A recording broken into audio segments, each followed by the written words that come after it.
Hello everyone, welcome to this week's roundup from Save for Rainy Days. What a week, some beautiful sunshine. I do hope you've been able to enjoy it. And this week we've managed to find lots of tips and tricks for you. The first thing we found was, what on earth is compound interest? It can be a little bit confusing when it comes to finances and banking, but essentially compound interest is making interest on your interest. Sounds good? It is good. It's basically the best way to help build your pot when it comes to banking. So every time you acquire a little bit of interest, it goes on your total and then you make interest on the full amount. Whenever it's popped into your account will make a difference. So if it's popped in monthly, you'll earn a bit more than you would if it was done quarterly or annually. Doesn't make too much difference, but enough as every time it's put in, you add a little bit more to it. So that is compound interest.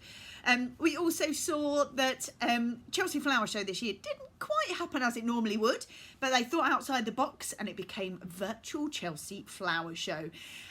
Each of the people that perhaps would have been showing their lovely flowers and displays at the Chelsea Flower Show went online. You can visit them at their own homes.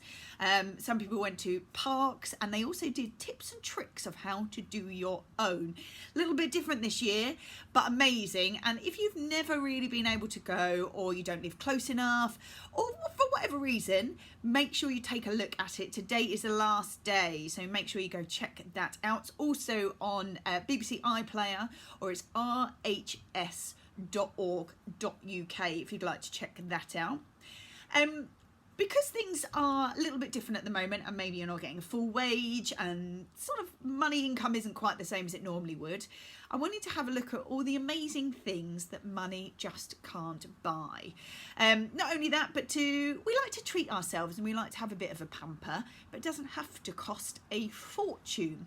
So some of the things I like to do that doesn't cost any money is I like to be up first in my household. It's quite a busy, bustling household, so I quite like to be up first, having my cup of tea in the morning, maybe sat on my balcony, and I really enjoy that snippet of time in the morning. I also like to do workouts. That gives me a real feel-good factor. Maybe a bit of fresh air, going for a jog or a walk outside sort of clears the cobwebs away. I like to get lost in a good book as well. But we dropped it onto my Instagram post, and other people like to have maybe a bit of home cooked food, sat al fresco, which sounded lovely.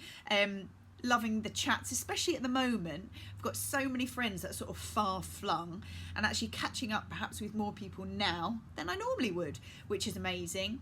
And someone said it's all about health and wealth, and also being by the seaside. It's like my happy place, being by the seaside. So have a little think. What are your really nice things that money can't buy, or you don't need money to have? We also had a little look at all sort of lockdown workouts. So much online at the moment, so many great freebies and people putting their work out there. So have a little look at the post, because I've tagged in lots of different workouts. And we also had another chat with Tally. Now, we're having a look at fashion versus style when it comes to clothing, and how you can save money, or actually how you end up spending a bit more on fashion fads.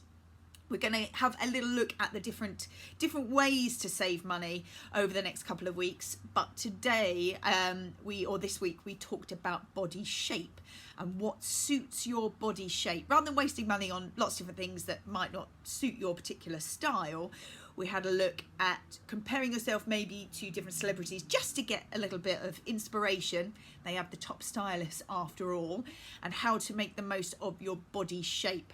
It's not necessarily about you should wear this, you shouldn't wear that, but it's just about how to complement your physique and your body shape. So that was our roundup for this week. I hope you're keeping well, I hope you're keeping safe, and we will be back next week with some more finds, some more tips and tricks. But until then, see you later.